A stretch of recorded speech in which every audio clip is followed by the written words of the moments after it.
At 9 months pregnant, I was in the final stretch of my term, and my body heavy with a baby due any day. But my husband, Vito Falcone, underboss of the family, had locked me away. He held me in a sterile underground medical room and injected me with a labor suppressant. As I screamed in agony, he coldly told me to endure it, because his brother's widow, Scarlett, was expected to go into labor at the exact same time. A blood oath he'd made with his late brother declared that the firstborn son would inherit the family's lucrative West Coast territory. That inheritance belongs to Scarlett's child, he said. With Demon gone, she is utterly alone and destitute. You have my love, Alicia, all of it. I just need her to deliver safely. Then it's your turn. The drug was a constant, agonizing torment. I begged him to take me to a hospital. He grabbed me by the throat, forcing me to meet his icy gaze. Stop the act. I know you're fine. You're just trying to steal the inheritance. To get ahead of Scarlett, you'll stop at nothing. My face was ashen. My body convulsed as I managed a desperate whisper. The baby's coming. I don't care about the inheritance. I just love you, and I want our child to be born safely, he sneered. If you were really that innocent, if you had an ounce of love for me, you wouldn't have forced Scarlett to sign that prenup, waiving her child's inheritance rights. Don't worry, I'll be back for you after she's given birth. You're carrying my own flesh and blood, after all. He kept a vigil outside Scarlett's delivery room all night. It was only after seeing the newborn in her arms that he remembered me. He finally sent his second-in-command, Marco, to release me. But when Marco finally called, his voice was shaking. Boss, the missus and the baby, they're gone. In that moment, Vito Falcone shattered. Heavily pregnant, I dragged myself across the floor, crawling toward the heavy steel door. Just as the heavy door slammed shut with a deafening bang, my fingers were caught in the jam. I heard the sickening crunch of bone. A fresh wave of agony ripped through me, overwhelming the torment of the drug. A piercing scream tore from my throat, but Vito's mind was entirely on Scarlett. He was deaf to my cries. Suddenly, warm fluid leaked down. I knew my water had broken. Fear, cold and absolute, consumed me. My only light was the faint, ghostly green glow of a single emergency exit sign above the door. I forced myself to stay calm, pounding on the door and screaming for help. But this was Vito's private surgical room, isolated and soundproof, where was plunged into near total darkness, with no windows to the outside world. No one could hear my weakening cries. The baby inside me kicked violently, as if trying to break free from this cold prison. I was soaked through, though I couldn't tell if it was with sweat or blood. The toxins and the labor suppressant were sapping my strength, draining the life from me with every passing second. I summoned my last ounce of energy for one final desperate scream. Finally, I heard footsteps outside. Please help me, I shrieked, my voice raw. I'm locked in the surgical room. I'm in labor. I repeated it over and over, thinking my salvation had come. But then a voice answered, dripping with sadistic glee. Well, Alicia, look at the pathetic state you're in. Vito should have taught you to obey a long time ago. It was Vito's sister, Gianna. I squeezed my eyes shut, fighting to keep my voice steady. Gianna, please let me out. The baby's coming. I can't hold on. Gianna pushed open the door and stared down at me, her face a mask of pure contempt. For a fleeting moment, I thought she might help. The next, she slammed her foot into my ribs. The blow stole my breath and black spots danced in my vision. Her voice was as sharp as a razor's edge. Let you out? So you can ruin Scarlett's delivery? Just stay put, Alicia. Vito sent me to watch you. You're not fit to be Vito's wife. He wanted me to make sure you stayed put and reflected on what you've done. Vito has enough on his plate without you causing more trouble. Scarlett's child will be the heir to this family. Your little tricks won't change that. Another violent contraction ripped a scream from my lips. Tears streamed down my cheeks as I gasped. My child won't be part of the family business. I'll give up everything.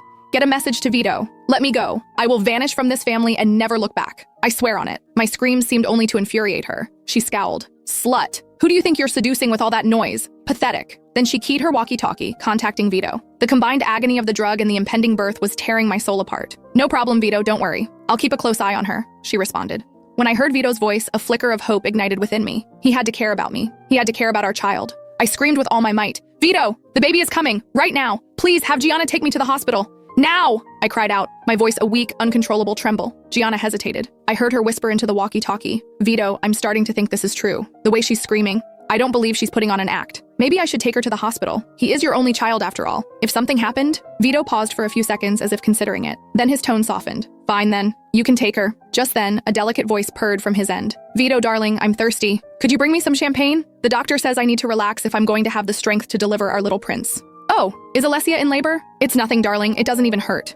Honestly, I feel like I could train for a marathon. Alessia is a strong woman. She'll be fine. Of course it didn't hurt for her. The family's entire medical team and resources had been diverted to her lavish, state-of-the-art private delivery room. She was being treated like a queen. Scarlett's few words were all it took to change everything, to change Vito's mind. His voice turned to ice. What could go wrong? It's an act. She's trying to trick you into letting her out. Don't believe it. Trusting her will only make you look like a fool. The walkie-talkie clicked dead. Stung by Vito's rebuke, Gianna turned her fury on me. She reached into a leather case and pulled out a snake, advancing on me. You want to know what real pain is? Then let me teach you a lesson. Have a taste of my pet. Gianna held the black viper in front of my face. Its forked tongue flicked in the air as its cold scales brushed against my arm. No! Before I could scream the word, sharp, searing pain shot through my arm as the viper's fangs sank deep into my flesh. Venom burned through my veins like acid, each heartbeat pumping the poison deeper into my body. I forced myself to remain calm, one hand clamped protectively over my stomach. stomach, the other pressing desperately against the wound. But the venom was an anticoagulant. Blood gushed from the wound, thin and dark, refusing to clot. I curled into a ball, shivering, too afraid to even move. My snake is very well behaved. It never bites, Gianna cooed, retrieving her snake. But as she drew it back, she felt its scales turn slick in her hand. She glanced down and saw dark blood dripping from its fangs. My vision began to blur. It felt as if 1,000 blades were shredding my womb from the inside. The snake bite on my arm was already a deathly shade of purple-black, and blood still oozed from the wound. I could feel my life draining away, bit by bit. Gianna didn't leave. Her expression twisted from satisfaction to a crazed fury. "You bitch! What did you do?" Her boot slammed into my abdomen. The force of the blow nearly made me pass out again. "My Medusa!" she shrieked. "You crazy woman, you made her bleed. She's worth more than you and that bastard child combined." The room was dim. She grabbed a handful of my hair, yanking my head up to inspect me. "You hurt her! You disgusting slut!" She cooed at the snake. "My baby must have been terrified of you." Another kick. Each movement was a hammer blow against me and my unborn child. All I could do was curl my body around my stomach, too weak to fight back. "Why aren't you screaming now? Keep up the act. Please, don't kick the baby." "The baby?" Gianna sneered. "Stop using the child as a shield. It doesn't make you worthy of the Falcone name." She stroked the viper with one hand while pulling a small spray bottle from her bag with the other. A white mist filled the room. My consciousness began to fade. "Now you can lie there quietly and reflect on your place," she hissed. "And don't get your hopes up. Only Scarlet's bloodline is worthy of inheriting the family's throne, destined to rule our empire. Perhaps this will help you reflect on your place in this family, Alicia," she said, her voice dripping with contempt. "A little something to quiet your nerves." She left in a rage, but not before spraying more of the hallucinogenic gas around the room. The heavy mist sent my body into violent spasms, layering a new kind of agony on top of the snake venom that was already coursing through my veins. Adrift in a haze of pain, I heard it, the faint sobs of my unborn child. A tiny voice echoed in my mind. "Mommy, mommy, help me." It was my baby's voice. In the hallucination, I saw a small figure reaching out to me. "Mommy, I'm so scared. It hurts so much." "Baby, mommy's here." I reached out a trembling hand, trying to embrace him, but my arms closed on empty air every time. I was supposed to welcome my baby today, to hold him tight in my arms. He was just a breath away.